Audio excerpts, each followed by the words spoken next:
യേശുക്രിസ്തുവിന്റെ ജനനം ഇപ്രകാരമായിരുന്നു. അഗസ്തസ് സീസറുടെ ഭരണവർഷം ഹെരോദാസ് എന്ന രാജാവിന്റെ കാലത്താണ് യഹൂദ്യായിലെ ബത്ലഹേമിൽ ജോസഫിനും മറിയത്തിനും നമ്മുടെ രക്ഷിതാവായ ക്രിസ്തു അഥവാ ഉണ്ണീശു ജനിക്കുന്നത്. ദൈവം തൻ്റെ പുത്രന് മാതാവായി തിരഞ്ഞെടുത്ത കളങ്കമറ്റ കന്യകയാണ് പരിശുദ്ധ മാതാവ്.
ദൈവകൃപ നിറഞ്ഞവളെ സ്വസ്തി, കർത്താവ് നിന്നോട് കൂടെ.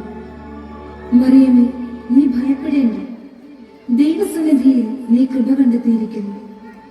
നീ ഗർഭം ധരിച്ച് ഒരു പുത്രനെ പ്രസവിക്കും. നീ അവന് യേശു എന്ന് പേരിടണം. അവൻ വലിയവനായിരിക്കും, അത്യുന്നതന്റെ പുത്രൻ എന്ന് വിളിക്കപ്പെടും. അവന്റെ പിതാവായ ദാവീദിന്റെ സിംഹാസനം ദൈവമായ കർത്താവ് അവന് കൊടുക്കും. യാക്കോബിന്റെ ഭവനത്തിന്മേൽ അവൻ എന്നേക്കും ഭരണം നടത്തും. അവന്റെ രാജ്യത്തിന് അവസാനം ഉണ്ടാവുകയുമില്ല. ഇതെങ്ങനെ സംഭവിക്കും? ഞാൻ പുരുഷനെ അറിയുന്നില്ലല്ലോ. പരിശുദ്ധാത്മാവ് നിന്റെ മേൽ വരും, അത്യുന്നതന്റെ ശക്തി നിന്റെ മേൽ ആവസിക്കും. ആകയാൽ ജനിക്കാൻ പോകുന്ന ശിശു പരിശുദ്ധൻ, ദൈവപുത്രൻ എന്ന് വിളിക്കപ്പെടും. ഇതാ, ചാച്ചക്കാരിയായ എലിസബത്തും ഒരു പുത്രനെ പ്രസവിക്കും. വന്ധ്യ എന്ന് പറഞ്ഞ അവൾക്ക് ഇത് 6-ാം മാസമാണ്. ദൈവത്തിന് ഒന്നും അസാധ്യമല്ല. ഇതാ കർത്താവിന്റെ ദാസി, നിന്റെ വാക്ക് എന്നിൽ നിറവേറട്ടെ. മറിയത്തിന് ഈ സന്ദേശം കൊടുത്തിട്ട് മാലാഖ അവളുമായി വിവാഹ നിശ്ചയം കഴിഞ്ഞിരിക്കുന്ന ജോസഫിന്റെ പക്കലേക്ക് പോയി.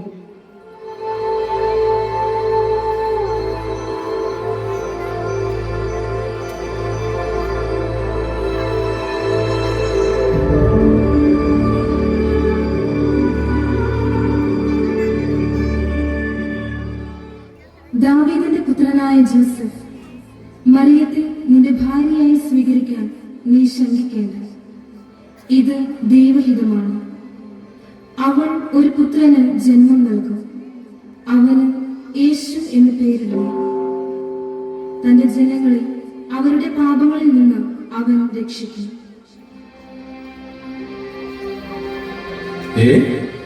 എന്ത്? അതൊരു സ്വപ്നമായിരുന്നു? ഇല്ല, അങ്ങനെയല്ല, ശരിക്കും കണ്ടു.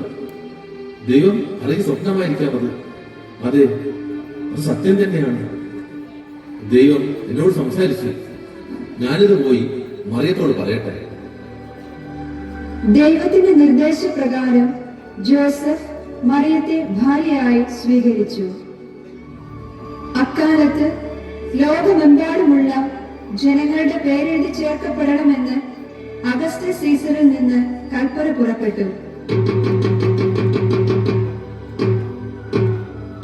മഹാരാജാവ് അഗസ്റ്റസ് സീസർ പുറപ്പെടുവിക്കുന്ന രാജകൽപ്പന. എല്ലാ ജനങ്ങളും അവരവരുടെ ദേശത്തേക്ക് പോയി പേരുകൾ എഴുതി ചേർക്കേണ്ടതാണ്. അല്ലാത്ത പക്ഷം കടുത്ത ശിക്ഷാ നടപടികൾക്ക് വിധേയരാകേണ്ടി വരുമെന്ന് ഇതിനാൽ അറിയിച്ചുകൊള്ളുന്നു.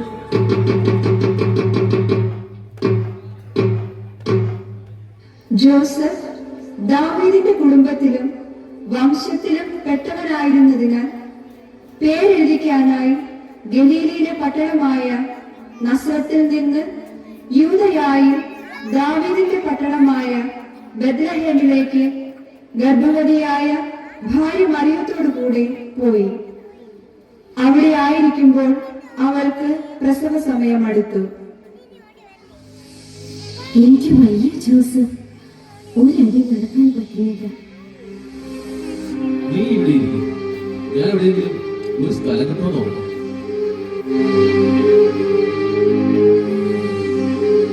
എന്റെ ഭാര്യക്ക് പ്രസവ സമയം അടുത്തു. ഇവിടെ എവിടെയെങ്കിലും ഒരു അല്പം സന്തരമോ? അയ്യോ, ഇവിടെ പറ്റില്ല. നിങ്ങൾ വേറെ എവിടെയൊക്കെ അന്വേഷിക്കും.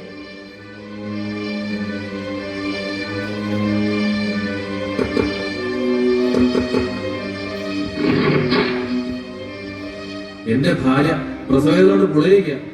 ഈ രാത്രി ഇവിടെ ഒരു അല്പം സന്തരമോ? ക്ഷമിക്കണം, ഇവിടെ അതിനുള്ള സൗകര്യങ്ങളില്ല. വേണമെങ്കിൽ ആ കാലത്തോളത്ത് ഉപയോഗിക്കാം. വളരെ ഉപകാരം.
പ്രദേശത്തെ വയലുകളിൽ ആടുകളെ രാത്രി കാത്തുകൊണ്ടിരുന്ന ഇടയന്മാരുണ്ടായിരുന്നു.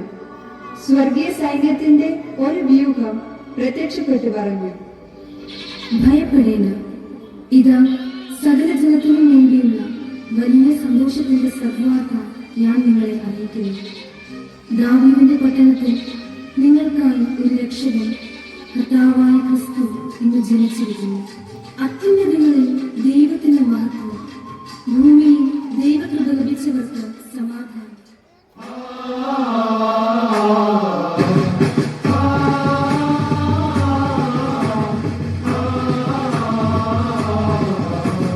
സ്വർഗീയ കീർത്തനം കേട്ടൊരാരാത്രി ഇടയന്മാരാമോദ നൃത്തമാടി. സ്വർഗീയ കീർത്തനം കേട്ടൊരാരാത്രി ഇടയന്മാരാമോദ നൃത്തമാടി. ഹേമന്തരാമതിൽ യോസേഫും മേരിയും ബേഥലേഹേമിൽ വന്നണഞ്ഞു. ഹേമന്തരാമതിൽ യോസേഫും മേരിയും ബേഥലേഹേമിൽ വന്നണഞ്ഞു. നാഥനായെന്നവർ കാലിതൻ കൂടത് പുൽത്തൊട്ടി കൈകളാൽ ഉരുത്തിടുന്നു. നാഥനായെന്നവർ കാലിതൻ കൂടത് പുൽത്തൊട്ടി കൈകളാൽ ഉരുത്തിടുന്നു.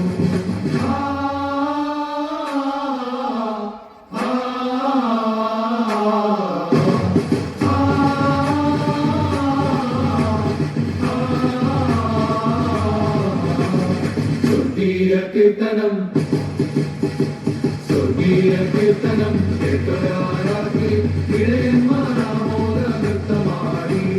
സ്വർഗീയ കീർത്തനം കേട്ടൊരാരാത്രി ഇടയന്മാരാമോദ നൃത്തമാടി.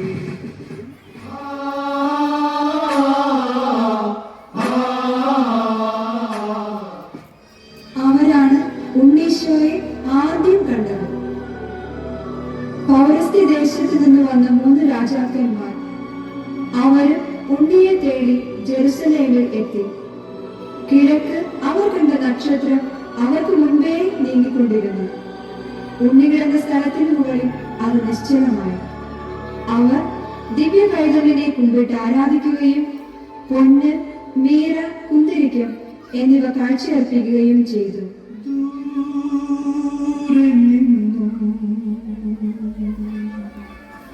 ദൂരെ ദൂരെ നിന്നും മരുഭൂമി വഴികളിലൂടെ ഒരു കാലിത്തൊഴുത്തു തേടി 3 രാജാക്കന്മാരെത്തി.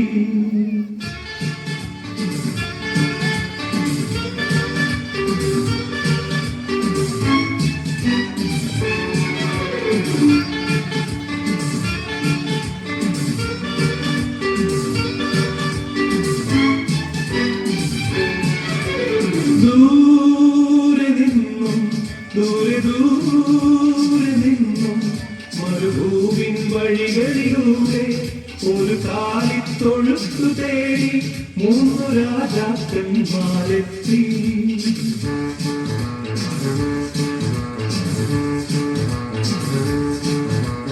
മാനം തെളിഞ്ഞു നിന്നു, ദിവ്യതാരം തിളങ്ങി നിന്നു. മാനം തെളിഞ്ഞു നിന്നു, ദിവ്യതാരം തിളങ്ങി നിന്നു. മാലാഖമാരവമാനവീഥികളിൽ സ്തുതിഗീതങ്ങൾ പാടി. മാലാഖമാരവമാനവീഥികളിൽ സ്തുതിഗീതങ്ങൾ പാടി.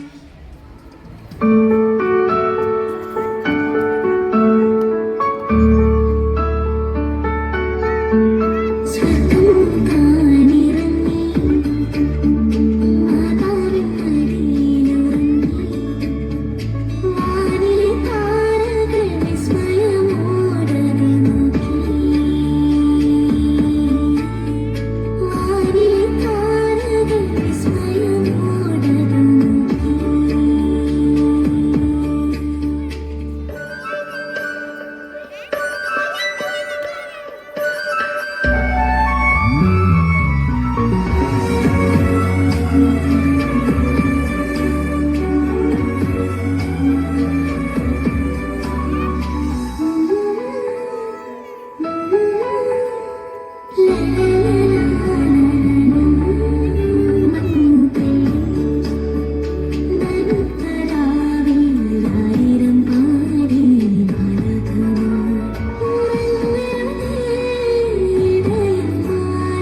വീണ്ടും ഒരു ക്രിസ്തുമസ് കാലം കൂടെ വരവായി. സ്വർഗം വിട്ട് ഈ ഭൂമിയിലേക്ക് ഇറങ്ങി വന്ന നമ്മുടെ രക്ഷകനെ സ്വീകരിക്കുന്നതോടൊപ്പം അവൻ ഈ ലോകത്തേക്ക് കൊണ്ടുവന്ന സ്നേഹവും പ്രത്യാശയും സന്തോഷവും സമാധാനവും പകർന്നു നൽകുകയാണ് ഓരോ ക്രിസ്തുമസും. ഈ ക്രിസ്തുമസ് യേശുവിന്റെ അനുഗ്രഹത്താൽ പ്രകാശിക്കട്ടെ. എവിടെയും നന്മയുടെ പ്രകാശം നിറയട്ടെ. വരും ദിനങ്ങൾ നിങ്ങളുടെ ജീവിതത്തിൽ പുതിയ സന്തോഷം, പുതിയ ലക്ഷ്യങ്ങൾ, പുതിയ നേട്ടങ്ങൾ എന്നിവ കൊണ്ടുവരട്ടെ. നിങ്ങൾക്ക് സന്തോഷം നിറഞ്ഞ ഒരു പുതുവർഷം ആശംസിക്കുന്നു. പുതുവർഷം നിങ്ങളിൽ സ്നേഹവും സന്തോഷവും സമൃദ്ധിയും സമാധാനവും നിറക്കട്ടെ. എല്ലാവർക്കും ക്രിസ്തുമസ് പുതുവത്സര